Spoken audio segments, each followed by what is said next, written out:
inspiring you to set the marketplace ablaze in partnership with an awesome and limitless God. This is the Kingdom Driven Entrepreneur Podcast, and this isn't business as usual. Here's your host and Chief Fire Igniter, Shay Bynes. Welcome back to the Kingdom Driven Entrepreneur Podcast. This is your host, Shay Bynes, and our goal here is to inspire you to operate your business completely yielded and in partnership with our awesome and limitless God. My guest today is a man that I call both friend and brother, Matt Tommey. Matt is no stranger to the KDE podcast, and I love having him come back from time to time just to share updates on what he's experiencing as he grows in God and grows in global impact through his thriving Christian artist movement and mentoring. I guess you can say that this conversation is essentially Matt and I talking shop. He shares how 2020 was the year of the machete for him and his team. We talk about overcoming imposter syndrome, even when you have years of experience under your belt. We talk about growing in leadership as business expands, operating in your genius zone, our roles as ministers of reconciliation in the marketplace. It's just a great chat all the way around. So I'm going to go ahead and get out of the way, listen in, and enjoy this conversation with my friend, Matt Tommey. My brother from another mother and the same father, Matt Tommey, is in the house. What's up, Matt? How are you? Glad to be here. Yes, it's good to have you back. This is round 3 for Matt Tommey on the Kingdom Driven Entrepreneur Podcast. Last time was November 2019. Is there a prize like for the third time? I probably should get one because I think there's only been maybe 2 people come on the podcast 3 times. Yep. Yes. So it's really good to have you back and to have a chat. Before I hit record, we're talking about how, COVID and all that stuff wasn't even on the radar last time that we were having a conversation, publicly here. We're friends, so we talk outside of this. But, the last time we did this podcast, you were talking about just kind of the adventures of growing and doing business with God that year and just growing a thriving business and doing it in his rest. And so I thought, let's have Matt come back and talk about how you grew, maintained, or whatever fell off the rails, whatever happened in the midst of 2020. And let's see what the adventure has been like. So catch up, Matt Tommey. Well, so I was just talking to somebody, where were you last year? And in March last year, we had 500 people at a conference, our Thriving Christian Artist Conference. And then that Monday, they shut down the state of North Carolina. That's right. I was there. Yeah. Hello. And so it was like, we literally had people trying to fly home internationally. I mean, it was like, what? And, that was a incredible weekend. And everybody's like, this is going to be my best year ever. And, all this kind of thing. And then, you start getting these phone calls of I can't get home and all of this and all the COVID stuff stopped. And so we really had no idea what it was going to be. Interestingly enough, for me personally, I think I shared this last year, the Lord had told me that I was going to be moving my studio, my art studio out from where I had been for almost 10 years. And I was still kind of in I don't know what that's going to look like, kind of thing. And, but as time progressed, the Lord continued to confirm that. And so this year, I guess it was in June, July, just made a way. There's a studio that came open literally 3 minutes around the corner from my house. Nice. It was $600 less than what I was paying. That was, just like all these things. We came in and built it out exactly like we wanted to into a studio, not only art studio, but, filming studio and that sort of thing for live streaming and teaching. Yeah. So that was crazy. And hold on. Can we hang out there for just a second? Sure. I don't want to bypass this because this was a big deal that you have your business, that you do with making the most just amazing pieces of work. It's just awesome work that you're doing. And this was not like a small decision for you.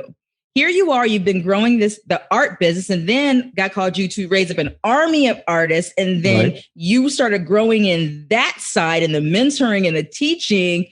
And then you're trying to figure out how the art stuff still continues to play in that. So can we take a second and talk about how you transition, like how you've been able to kind of process through that and some of the hard stuff and how you kind of work your way on the other side of that? Yeah. So the Lord brought people like you in my life to kick my butt. And that was, I mean, that's what I kept having multiple people look at me and be like, Matt, you know, this mentoring thing, like this is a real thing. Like you need to, like, there's thousands of people listening to you now. And I'm like, I know, but I got to go make baskets and do all this. And, you know, finally somebody just looked at me and they said, Matt, maybe the art was the donkey that God brought you to the city on. Wow. You know, that it wasn't about the donkey, but it was just the vehicle. And, you know, I was with a pretty high level prophetic person earlier or in the middle of the summer in 2020.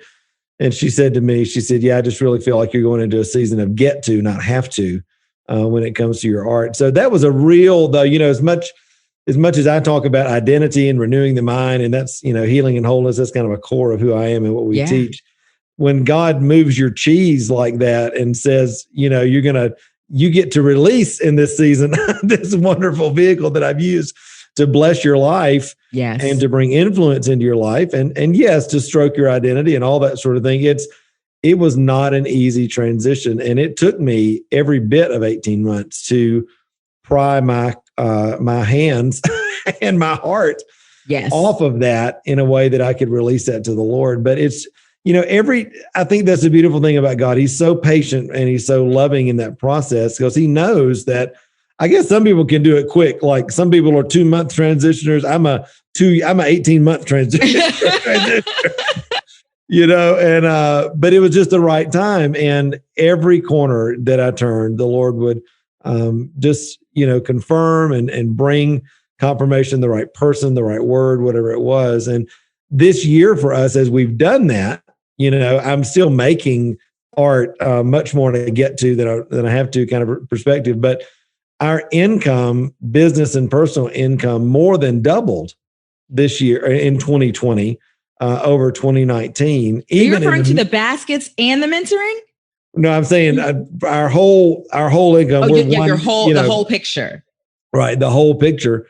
It was more than doubled our personal income and our business income, and so it was just like, wow, okay, Lord. And you know, I still have to deal with this thing of feeling like if I'm not out there doing that, making that somehow I'm not legit or whatever. And so, and in fact, today's my podcast recording day. So I just recorded a show with a guy who wrote a book on the imposter syndrome, which is really great. And I'm like, I totally, you know, get that because no matter what level you're at, you know, whether you're at a $10,000 business or $100,000 or $1 million or whatever it is, the enemy is going to come and try to attack your identity and say you're not enough and And just because you're getting more and more successful and more momentum behind you doesn't mean that that's not any less difficult to deal with. And I think for me, having real colleagues and friends in a tight circle, you, one of those people, others in my life that can say, Matt, I love you, but you are missing this. You need to look at this because if you don't take advantage of this, you're going to miss what God's doing. We all need people in our life like that. We all need that. We so that's do. Been helpful. So that's okay. So that's interesting that you said that about this whole idea of if I stop doing the art, like, so since I'm raising up an army of artists, if I stop doing the art, the lie is if I stop doing the art, then now it like delegitimizes what you do. And it's so crazy too, because it's like, you'll hear that craziness. And then when if you take even a minute to think about it, you're like, I've been doing this for how many years? Exactly. History. I've gone through economic cycles through this thing. Right. You know, it's like, telling you have yourself to reset, the truth I think, is like, I think for me, you have to, it's that reset because the enemy it'll be like, you'll be off in left field in 2 seconds before you don't. And I think I'm just always remembering the admonition, take every thought captive. Yes. We cannot, especially as you grow, you can't just let these seed thoughts just fall into your garden and allow them to sprout. You got to say, no. Is this the Lord or is it not? And So I've been doing a lot of that. And I think the other thing that's been really key for us in 2020, we called it the year of the machete. Oh, no, that sounds interesting. Prophetic and beautiful and wonderful at the same time. So Tanya, my wife, Tanya, she came into our business in 2019 in the fall, did not return to teaching. And so came in as our COO and an integrator and been doing a great job at that. But really got our feet under her in 2020. And we just made a commitment in our business. We said, we're only going to do things that we're great at, things that we're good at, but are not really producing. We're going to cut out. We're not going to do them anymore. And no matter how emotionally tied we might be to them or whatever. And there were a couple of things that were pretty difficult to deal with, with that. But we made the decision. And again, you look back at the year, we did less, but we had more impact with more profit, with more rest. Yes. In our life. And I'm like, okay, that's what I'm talking about. It so feels good. really good. So give me an example of one of the things that you had to take the machete to that it was kind of an emotional process to let it go. I had been building a free Facebook group of people that we named the Thriving Christian Artists group, and had been nurturing that for years, just as a free group, to kind of build relationship with people. And then we would do our launches in there, offer courses in there, things like that, just helping people, understand who I was and what I'm doing. And we realized that the group was actually the collection point for everybody who had no intention of ever buying from us. And so and what was happening was, it were real nice people, really great people, but for whatever reason, that was where people landed when they decided, I'm not going to do the mentoring program. I'll just hang out in this group. Yes. And so as we looked at our customer service and the drama that was going on in the business from a team perspective and all that, it was 100% coming from that free group. And I was like, I love these people. I want to give, I want to bless people, all that kind of stuff, but this is not working for us. And I realized that I could have as much or more impact with people through the podcast. Yes. Which was free for everybody to get. We're seeing 8,000 to 10,000 downloads a week with that. And it's people had to choose to go listen to the podcast rather than just kind of getting sucked into it on Facebook or whatever. And we found that it totally reduced the drama in the team, reduced customer service. It was another thing I didn't have to do. My team didn't have to do to manage that. We had volunteer curators. We were able to release them. Yes. And it was wonderful. And so that was a hard thing. We had done some other things, some products that we had that we just were like, this is going to be great. We just know this is going to be awesome. And 2 years later, you're like, did we sell one of those this month? I don't even know. Why is that? Right. Why is that still on the website? But yes. We were still talking about it. And then another big thing that we changed, or that we didn't cut it. Well, we did cut it. We kind of morphed it, I guess, because as our mentoring program grew, and is continuing to grow, I was doing mastermind groups of small group leaders. And so we were facilitating, we had 65, 70 leaders that were doing that on a monthly basis. And, but we realized again, when we did a survey and actually figured out we were actually touching less than 20% of our members. And there were a ton of our members that said, that format is actually not what I'm looking for. This format's what I'm looking for. So we were able to pull back, restructure, offer a different alternative. Now we're touching twice as many people with much more impact. But again, you had to kind of get off of the emotional connection to, because just because God said do something 2 years ago doesn't mean that that's the thing that we're going to keep doing this year. Yes. And so you just got to pivot with that and release and receive. So in other words, there's a word for a season that doesn't mean it's the word for the entire life of your business. Yeah. Absolutely. That's so good. So when you were talking about how much growth you really experienced last year, just like us, a lot of what you're doing is virtual. So you're already connected. It's a global community that the most of the products and services, everything that you're doing for the most part, with the exception of live events, was done online. So there was kind of growing in that. How are you, did you have to make any radical pivots at all related to your business, or not so much because of that? Well, the Lord had just set us up. I mean, as I look back at it, maybe we could have even done better this last year, because the Lord's like, if you'd have let go 18 months ago, I could have even set you up better, But I think I was just so thankful, that because nobody knew this 18 months ago, 2 years ago, that we'd be going through this. Yeah. And yet the Lord in his mercy, I mean, God bless other artists and people that have been in galleries and all that kind of stuff. I mean, the River Arts District where I've been, that's been shut down. Wow. And so those people in our mentoring program that I've been teaching over the years how to pivot online, they've been having a great year, some of their best year ever, just like us. But so I'm thankful for that. Yes. For that pivot point. But I think even more, I'm thankful for the boldness and willingness to cut back on things that we were just marginally good at. Yeah. To really focus on the things we're really great at. Yeah. So good. What are you learning? 'Cause I know as the team started to grow, I'm no longer CEO anymore, but when the team was starting to grow and as it continued to grow, I was starting to realize like I had been a business as a kind of one person or just one person with a business partner or one person with a virtual assistant type of business owner for years. Mm-hmm. And then all of a sudden it was like, oh, there's a team to lead here. Oh, there's culture that's really important to establish here. Oh, there's all these things that was the learnings every year growing as a CEO, growing as a leader of a team. What has it been like for you to then grow? Like kind of what have been those lessons learned for you as a leader of a team? And how are you able to translate this grace over grind that you have embraced so well and have that translate to all the people around you?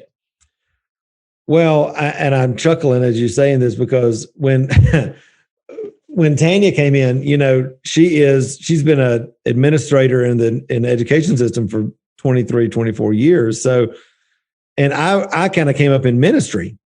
And so everything that I do as far as that I was kind of taught to do to lead people was like, let's just grab everybody and be like, come on, let's go. We'll do it. It's going to be great. We're all pour our lives out and we'll figure it out as we go, yes. And she's from the world of this is the protocol. This is what I need you to do. And, I'll be checking in with you from time to time. Da, da, da. So she came into our world and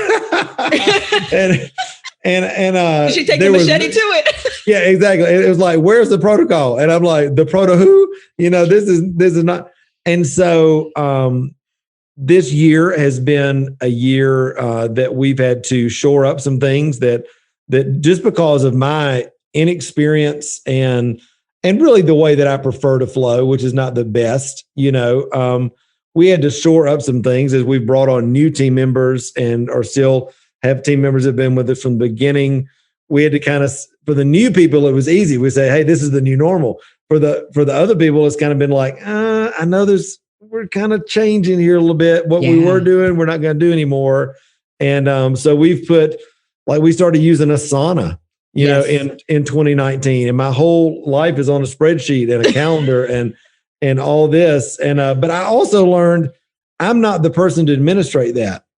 And I gave Tanya complete control of that. I just said, listen, this is what needs to get done. I completely trust you to do it. You just tell me where to show up in the middle of that, because I'm trying to do my zone of genius. I'm trying to be the place where I'm the most valuable, and I'm not the most valuable in trying to figure out policies and procedures and refund policies and, what Facebook operations. Delete or not. And, that sort of thing. I need to be doing what I'm doing. So it's been a real big year of that as well, of stretching. And I'd say that was probably the most uncomfortable part for me, because I'm kind of redemptive gifts. I'm kind of an exhorter by nature. And so everything for me is a gray area. We can negotiate on everything, and other people are not like that. Everything is like, there's a this and there's a right way and a wrong way.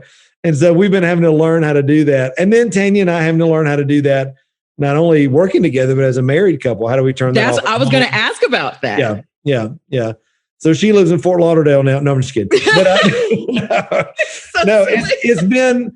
it's been a challenge and a wonderful challenge, but learning, I think we've been married 23 years. I think it's probably 12, 13 years ago, we started really embracing the idea that the other person's, your spouse's differences are actually this gift to complete you, not to, to gut you and to drive you crazy. And if I can receive her gift and she can receive mine, we're going to grow each other more. And so we're like everybody trying to walk that out and in a way that honors one another. And, but yeah, there's been some of those like, are you crazy? Like, we are not doing that. Well, yes, we are. Well, no, we're not. And, but trying to honor each other the whole time. And I think, and our team's been great in that, that there's not a good cop, bad cop. There's just different perspectives that we're bringing.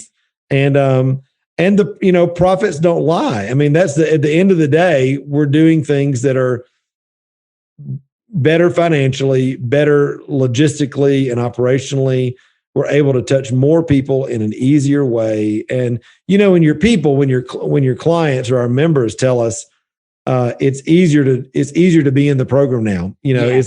I'm not trying to figure things out myself, but you've put together a clear pathway and all those sort of things that Tanya's been really pioneering these last 18 months. They're really producing fruit. I'm so thankful for that because there's no way. I mean, listen, what I've been doing has got us where we are, but but it wasn't going to take us to where we need to go.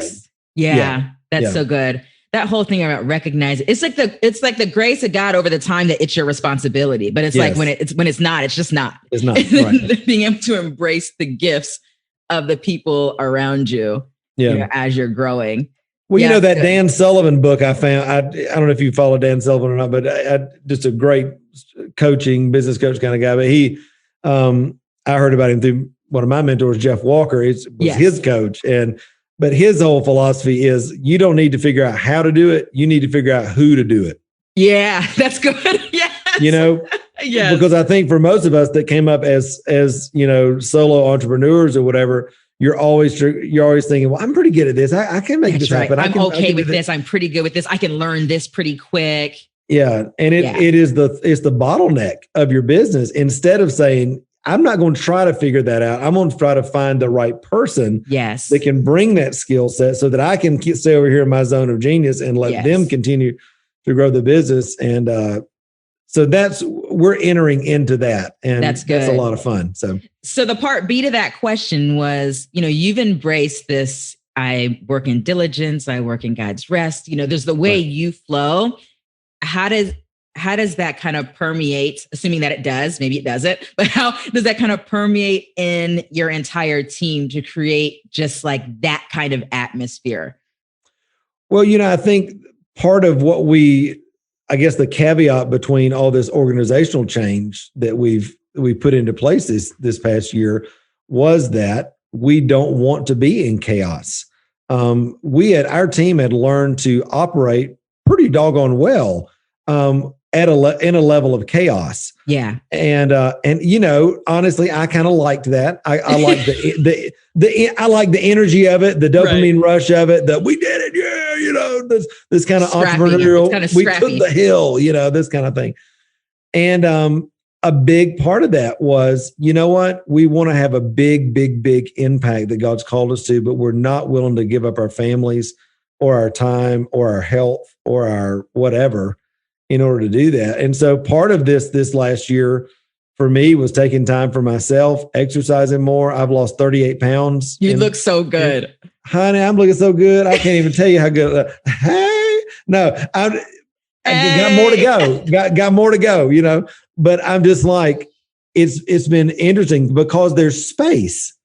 There's space. I'm not, defined by trying to grind it out and make more happen. But it's like, listen, if we can do the important things, and my health and my family and my rest is just as important as anything else that I'm doing. And so we've tried to really set that as a culture, and also with our people, that we're working with. We say, hey, if you email us on the weekends, we'll get back to you on Monday.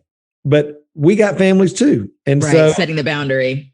Absolutely, and that's okay. And again, at the beginning, just because I kind of came out of that church mentality that I'm going to bend over backwards, do whatever, answer the phone at any hour that's kind of how I had set up the business. Pastor Matt. Yeah. And, Pastor Bottleneck is what it was right. Because, one person can only shepherd so many people. And I forget what other book I've been reading a lot, like 1 or 2 books a week, but there was another book I read that was talking about, we all go from doer, the kind of the doer person, then to the delegator, to doer to decider. Yeah. To delegator to designer. I forget what book it is. It's a great book, but maybe we can find it. But in doing, I was real comfortable with that. But then I thought that I had delegated to everybody. But what I had done is I had actually set myself up as the center point. So all of them had jobs to do, but they couldn't make any decisions without me deciding about it.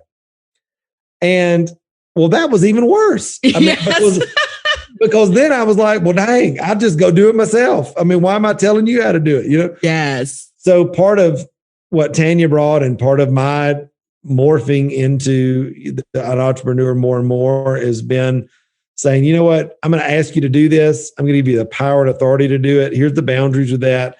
I don't need to know what you decide unless it costs this much money or it's about to blow up and be something huge. I don't need to know. I trust you in that.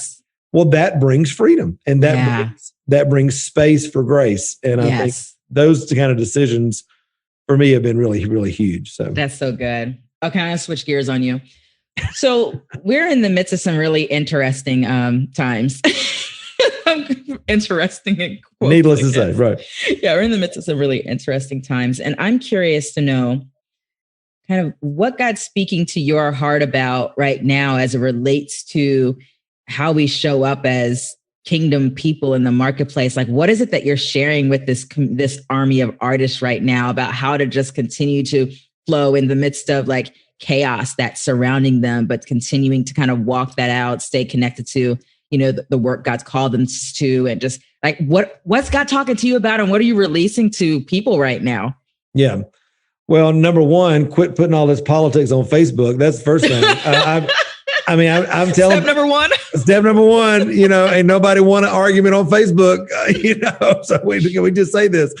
I think that so many, especially, emerging entrepreneurs have not learned to draw that line yet between what they believe personally and deeply, and then what they're putting out on social media, which becomes their brand, which becomes how people perceive them, that sort of thing. And so that really is a big thing I've been telling people. It's like, listen, you got to really judge for yourself what hill you're ready to die on when it comes to politics and difficult issues and all that kind of stuff. And I'm not saying good, bad, right, or wrong. I'm just saying you got to decide, because that does absolutely affect your brand and the way people see you, and whether you will have the opportunity to have an impact in somebody's life or not, based on flip decisions and quick little comments that you think are cute or important, but they may really, really be offensive to somebody else or not take into consideration the fullness of their story. So that's a huge thing.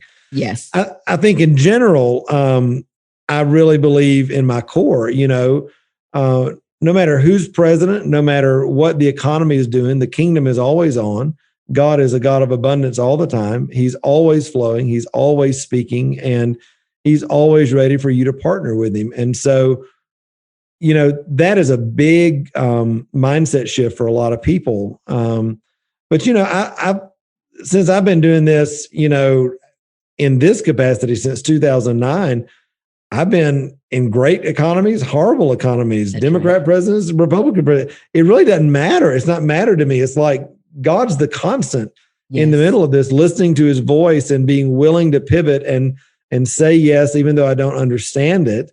And so that's, I think, the dynamic that I'm trying to always communicate, is that we're called not to be in the world. And we're called to be in the world, but not of the world, that not of this economic system, but yet in it. And that in the middle of this, God can cause us to prosper so that we can, be blessed to be a blessing, to be transformed, to be agents of transformation. And as our friend Jim Walker says, to have more than enough with plenty left over to be a blessing to to others, I think you met Jim Baker. Jim Baker, yes. I'm sorry. Jim Walker is my cousin. I'm sorry. Jeff Walker. Yeah, I put them together. Yeah, but that's the thing, that we have a higher calling. Yeah, and don't allow yourself to get caught up in tribalism, political or otherwise, and miss the beauty of the kingdom that God's trying to release in and through your life. Because otherwise, you're gonna jettison whole populations of people and opportunities that you might otherwise have an opportunity to impact, and that'd be really, really, a bad decision, I think. So, is that something that you personally had to work through? Did you used to be the guy who would talk pretty openly about all the things, and then you got a Holy Spirit conviction about it one day? Like, was this your journey? I was the guy who would talk about it at home, and then every now and then I would get so frustrated that I'd be like, bam, I'm putting it on Facebook. Okay, it's going to be, and then Tanya's like, did you put something on Facebook? Because, and I'm like, yes. And then it would start a firestorm and I'd have to delete it or whatever. And I think I had to really come to the understanding that I want to walk worthy of the calling, and that because God's called me in leadership, because God's given me a sacred responsibility to be able to have the great privilege to speak into other people's lives, I have a greater responsibility to measure my words, to measure my emotions, and to be an agent of reconciliation. Yes. Not one who stokes fires and tribalism and all that. Yeah. And so I think because of that this year, there have been a lot of things that I have spoken out on, things that I felt like promoted that perspective. There've been a lot of, people in ministry and business that I'm still just amazed. I'm like, I cannot believe that you are dying on this hill, that you're going to put this incredible business and platform that God's given you, on these temporal issues.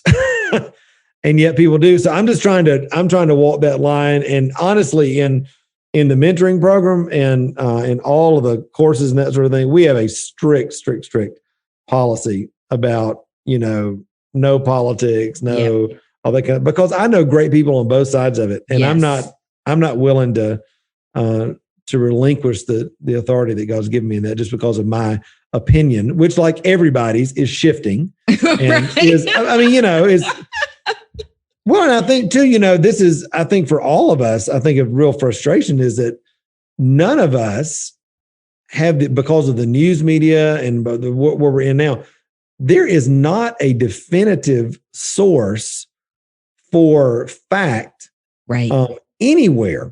Correct. And so the only definitive fact I know is that the kingdom of God is living inside of me, and that I'm called to rise above this. And so, in lieu of not knowing, I'm going to preach that, and I'm going to try to live that, and I'm going to let Him work out the details and use me where He wants to. So. That's right. You and I have been you and I were tracking together all year last year. Yeah. As it relates to just a kingdom perspective over all of this stuff. Yeah. Over all the things. And so, and I think that is super important, especially, like you said, if we are kingdom people, and you and I, we happen to have, communities of believers primarily. Yeah. And we know we are called to unity, and we are called to be ministers of reconciliation. And so things that create all the divisions and all of those things that rise up, and those things taking precedence over, the kingdom of God, is a distraction.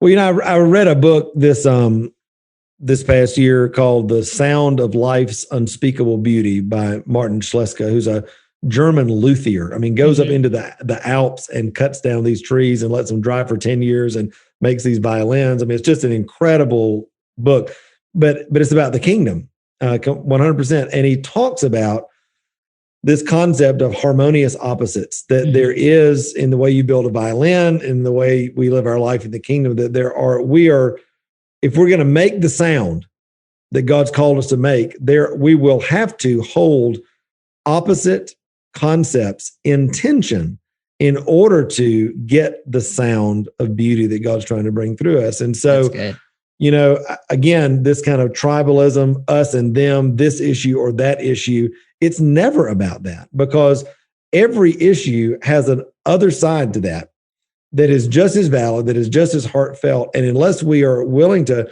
have the hard conversation in relationship to be able to walk through those, we miss the reconciliation and the momentum God's trying to bring in and through us. And so so many people in 2020 gave up relationship in order for a platform or for an idea. And it's just, it's shameful, and it's unfortunate. And I think the Lord's got much, much more for us. And so like everybody, tension is not comfortable. And yet God calls us to that, to stand in the gap and to say, I'm going to be an agent of healing. That's so good. Okay. So before I let you go, what would you say is the thing that you are most excited about as far as this year is concerned with the work that you're doing with thriving Christian artists all over the world? For me, I never, ever get tired of seeing people wake up, I guess, to who they really are. And so I think this year I'm excited for all the work that we did last year in kind of building the ship or rebuilding the ship. Rebuilding the ship, if you will. Yes. I really feel like we have created capacity for ourselves to really be able to scale, to serve more people, and to keep the intimacy where it's been and where it needs to be, and keep the impact strong. And we've removed the bottleneck. And so for me, I guess 4 years ago, or it was late 2016 when God began to give me this idea of the mentoring program. And the goal that I felt like He gave me was 2,000 members of the program. So right now we're in between 1,500 members, and kind of, float in that with launches and that sort of thing. And so I believe this is our year, to move past and through that, and really to kind of see what's next. Because, an army of artists all over the world, that's a big, big vision. It's a heck of a lot more than 2,000. And I think it just goes to show that, the boat that you build starting out is not necessarily the boat that's going to take you to, there's evolution, and there's momentum and enlargement, and change is going to happen along the way. And so I feel good. I feel like what we've done is we're ready for that, which is really, really exciting. So that's so good. Well, all of you who are listening that are artists of all types, let me tell you, Matt's community is amazing, and you guys should be getting connected. I've had an opportunity to hang out with your peeps multiple times now. Yeah. And they love fantastic. You. I love them too. I love them. They love me. That's right. Happy family. So you guys make sure to check it out. Matt, where do they go to get more information? What's the best place for people to go? Yeah, just MattTommeyMentoring.com, and all of the stuff's there. Obviously, our podcast as well on Apple Podcasts, everywhere. The Thriving Christian Artist. It's a great resource twice a week for folks. So. I love it. I love you, Matt. Thanks for joining me again. Thank you. I hope you enjoyed today's episode with Matt. I know we covered a lot of topics, but I pray that something that was shared really resonated with you and was a blessing to your own adventure of growing in business with God. Remember that as a kingdom-driven entrepreneur, the focus isn't solely on doing business for the glory of God, but it's also doing business with the presence of God, in partnership with Him, and releasing His glory in our spheres of influence. Now, before I go, if you desire to learn and grow as a kingdom-driven entrepreneur and really connect with the heart of this movement, I encourage you to grab a copy of our Firestarter School. What we've noticed over the years is that those who go through Firestarter School are the ones who ultimately connect with the community at a deeper level and truly thrive in doing business with God. It is the basic training of the kingdom-driven entrepreneur movement. Now, it was important to God that every single person who desires to grow as a kingdom-driven entrepreneur have access to Firestarter School without barrier. So lifetime access to the course is available at the price of your choice. We've made it super simple. All you need to do is head over to kingdomdrivenentrepreneur.com/Firestarter School, prayerfully choose your price and get started with nearly 3 hours of practical teaching and mentorship led by your chief fire igniter. And just in case you didn't know, that's me. So again, the place to go is kingdomdrivenentrepreneur.com/Firestarter School. Join us again here next week for another episode of the Kingdom Driven Entrepreneur Podcast. Take care and God bless. Thanks for joining us on the Kingdom Driven Entrepreneur Podcast. If you've enjoyed what you've heard today, we encourage you to subscribe and spread the word. And don't forget, you can gain access to even more resources, plus a thriving community of fire starters by visiting our website at kingdomdrivenentrepreneur.com.